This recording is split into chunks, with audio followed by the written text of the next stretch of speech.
Pride and Prejudice by Jane Austen. Chapter 46. Elizabeth had been a good deal disappointed in not finding a letter from Jane on their first arrival at Lambton, and this disappointment had been renewed on each of the mornings that had now been spent there.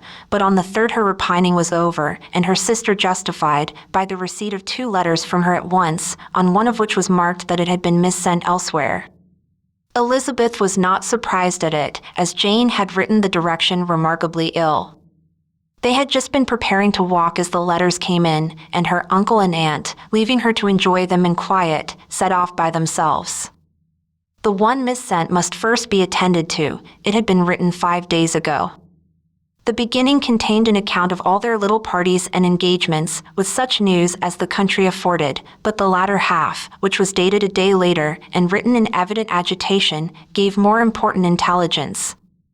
It was to this effect: "Since writing the above, dearest Lizzie, something has occurred of a most unexpected and serious nature, but I am afraid of alarming you. Be assured that we are all well.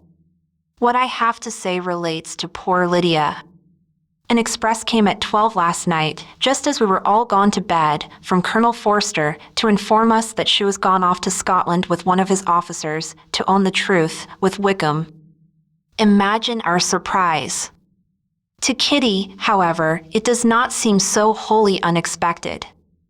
I am very, very sorry. So imprudent a match on both sides. But I am willing to hope the best, and that his character has been misunderstood.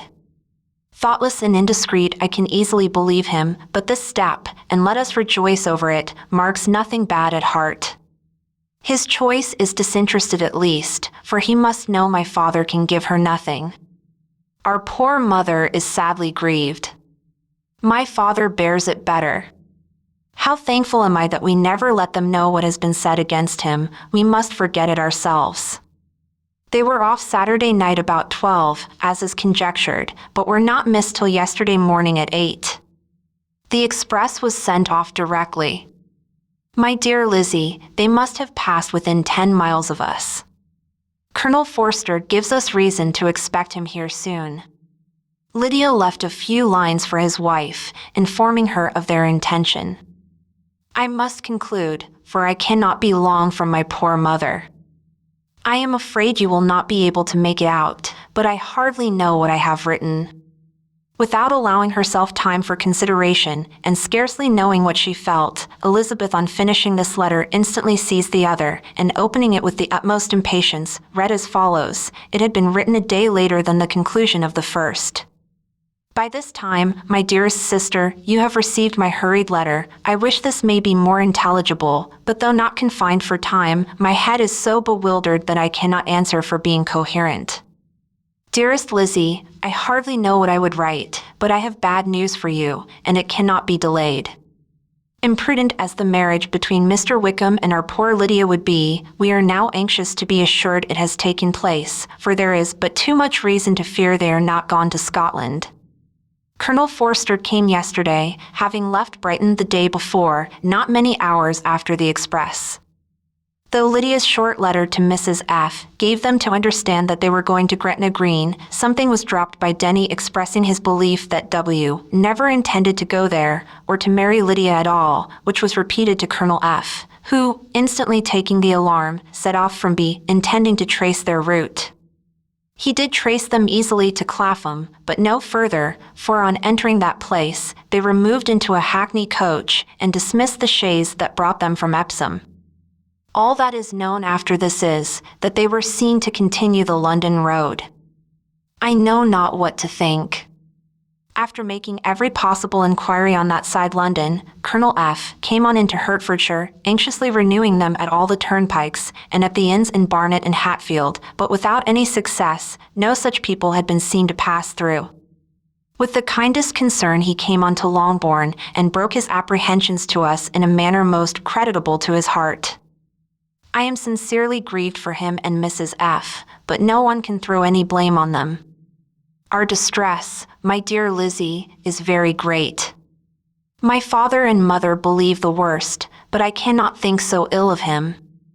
Many circumstances might make it more eligible for them to be married privately in town than to pursue their first plan, and even if he could form such a design against a young woman of Lydia's connections, which is not likely, can I suppose her so lost to everything? Impossible. I grieve to find, however, that Colonel F. is not disposed to depend upon their marriage. He shook his head when I expressed my hopes, and said he feared W. was not a man to be trusted. My poor mother is really ill, and keeps her room.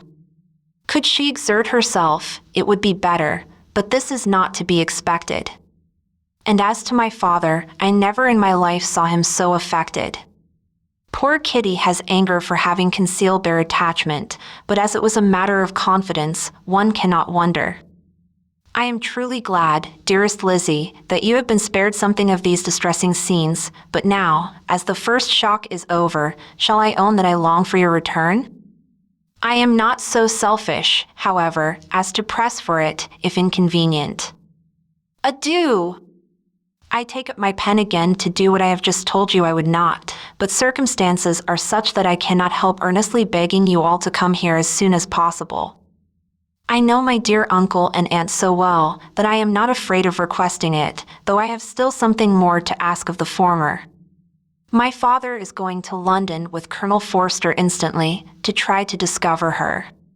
What he means to do I am sure I know not, but his excessive distress will not allow him to pursue any measure in the best and safest way, and Colonel Forster is obliged to be at Brighton again tomorrow evening. In such an exigence, my uncle's advice and assistance would be everything in the world. He will immediately comprehend what I must feel, and I rely upon his goodness. Oh! Where is my uncle? Cried Elizabeth, darting from her seat as she finished the letter, in eagerness to follow him, without losing a moment of the time so precious, but as she reached the door it was opened by a servant, and Mr. Darcy appeared. Her pale face and impetuous manner made him start, and before he could recover himself to speak, she, in whose mind every idea was superseded by Lydia's situation, hastily exclaimed, "I beg your pardon, but I must leave you. I must find Mr. Gardiner this moment, on business that cannot be delayed. I have not an instant to lose." "Good God! What is the matter?" cried he, with more feeling than politeness. Then recollecting himself, "I will not detain you a minute, but let me, or let the servant go after Mr. and Mrs. Gardiner." "You are not well enough. You cannot go yourself." Elizabeth hesitated, but her knees trembled under her, and she felt how little would be gained by her attempting to pursue them. Calling back the servant, therefore, she commissioned him, though in so breathless an accent as made her almost unintelligible, to fetch his master and mistress home instantly.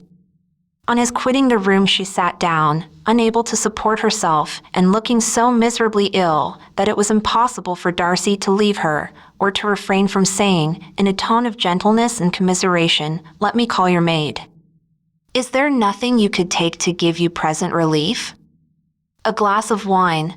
Shall I get you one?" "You are very ill." "No, I thank you," she replied, endeavoring to recover herself.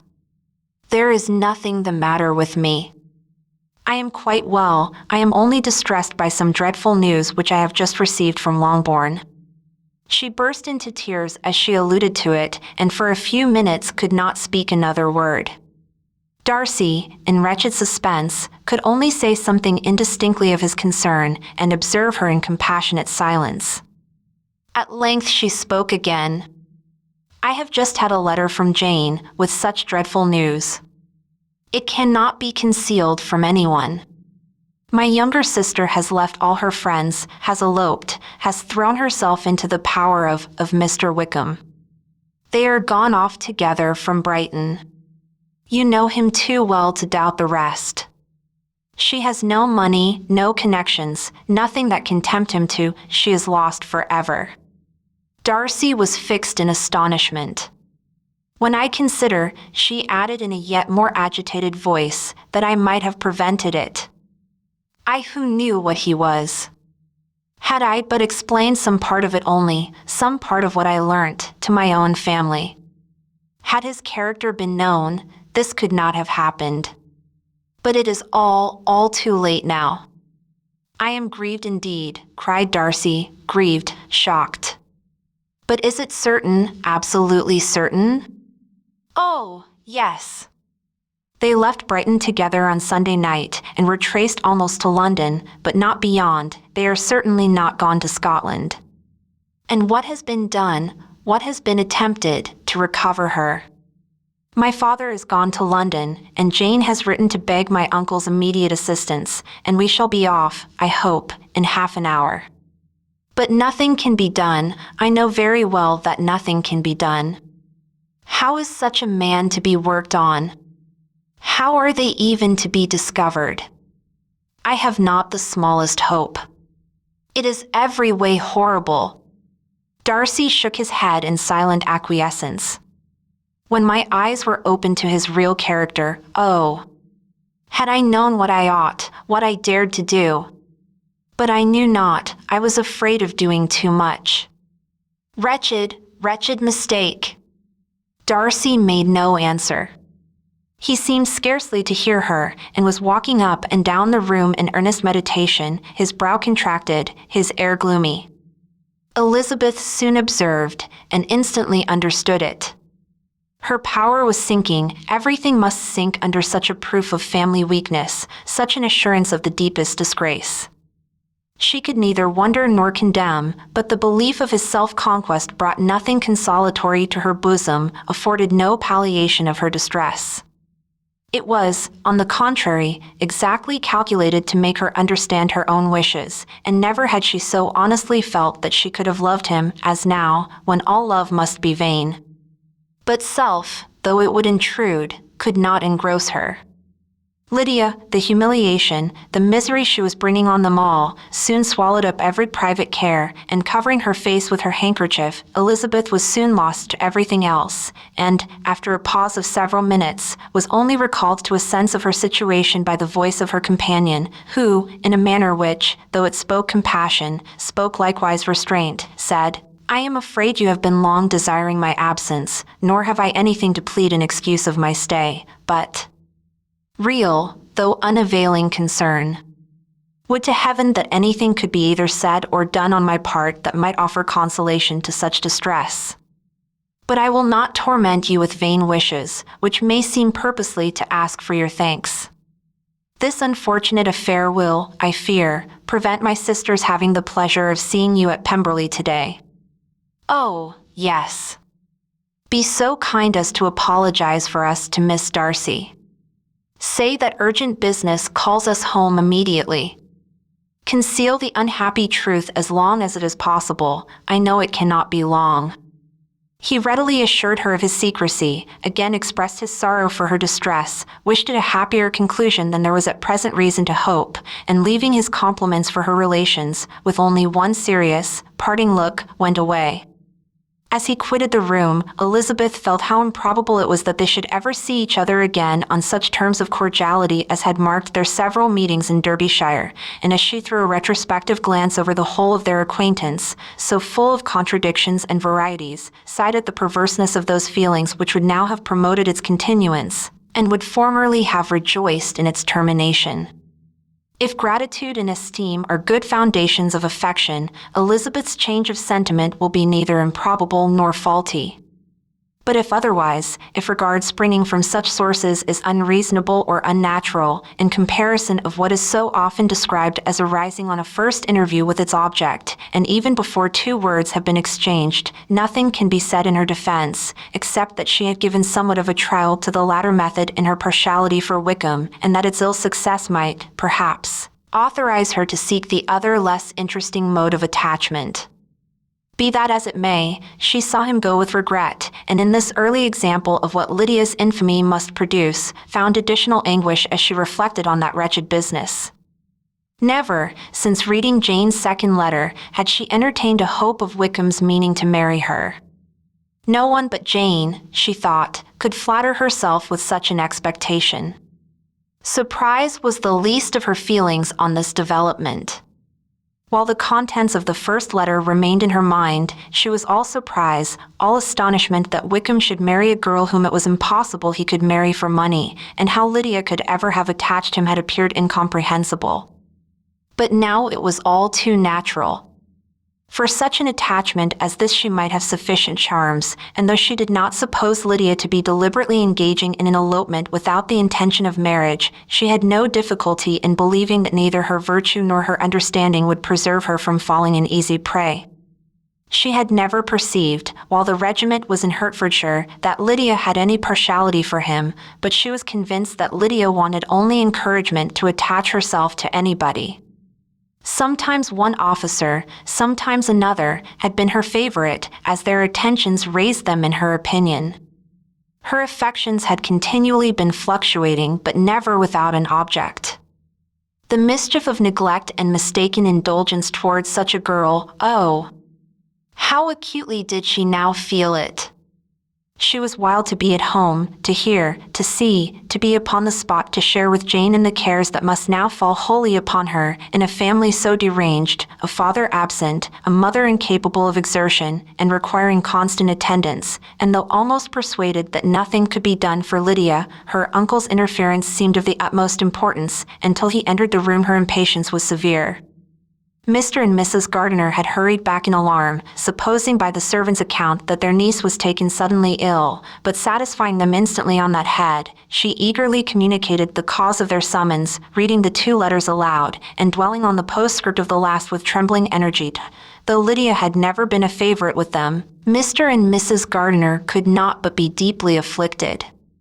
Not Lydia only, but all were concerned in it, and after the first exclamations of surprise and horror, Mr. Gardiner promised every assistance in his power.